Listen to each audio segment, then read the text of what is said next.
முதல் வாசகம் இறைவாக்கினர் மீகா எழுதிய நூலிலிருந்து வாசகம். அதிகாரம் 2, திருவசனங்கள் 1 முதல் 5 வரை. தங்கள் படுக்கைகளின் மேல் சாய்ந்து தீச்செயல் புரிய திட்டமிட்டு கொடுமை செய்ய முயல்பவர்களுக்கு ஐயோ கேடு. பொழுது புலர்ந்தவுடன் தங்கள் கை வலிமையினால் அவர்கள் அதை செய்து முடிக்கின்றார்கள். வயல்வெளிகள் மீது ஆசை கொண்டு அவற்றை பறித்து கொள்கின்றார்கள். வீடுகள் மேல் இச்சை கொண்டு அவற்றை கைப்பற்றி கொள்கின்றார்கள். ஆண்களை ஒடுக்கி அவர்கள் வீட்டையும் உரிமை சொத்தையும் பறிமுதல் செய்கின்றார்கள். ஆதலால் ஆண்டவர் கூறுவது இதுவே: இந்த இனத்தாருக்கு எதிராக தீமை செய்ய திட்டமிடுகிறேன். அதனின்று உங்கள் தலையை விடுவிக்க உங்களால் இயலாது. நீங்கள் ஆணவம் கொண்டு நடக்க மாட்டீர்கள், ஏனெனில் காலம் தீயதாய் இருக்கும்.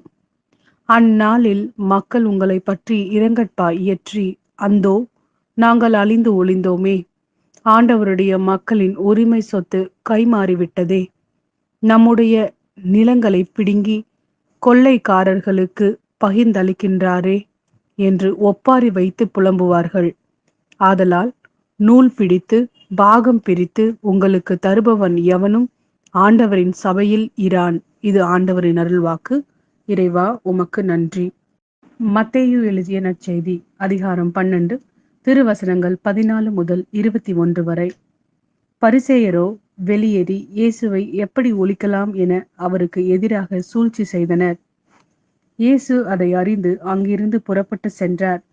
பலர் அவருக்கு பின் சென்றனர். அவர்கள் எல்லோரையும் அவர் குணமாக்கினார்.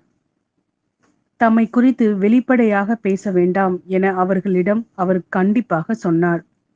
இறைவாக்கினராகிய ஏசாயா உரைத்த பின்வரும் வாக்குகள் இவ்வாறு நிறைவேறின: இதோ என் ஊழியர், இவர் நான் தேர்ந்து கொண்டவர், இவரே என் அன்பர், இவரால் என் நெஞ்சம் பூரிப்படைகிறது, இவருள் என் ஆவி தங்கும்படி செய்தேன்.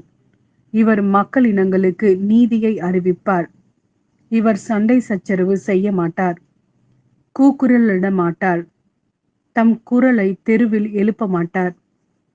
நீதியை வெற்றி பெற செய்யும் வரை நெறிந்த நாணலை முறியார், புகையும் திரியை அணையார். எல்லா மக்களினங்களும் இவர் பெயரில் நம்பிக்கை கொள்வர்.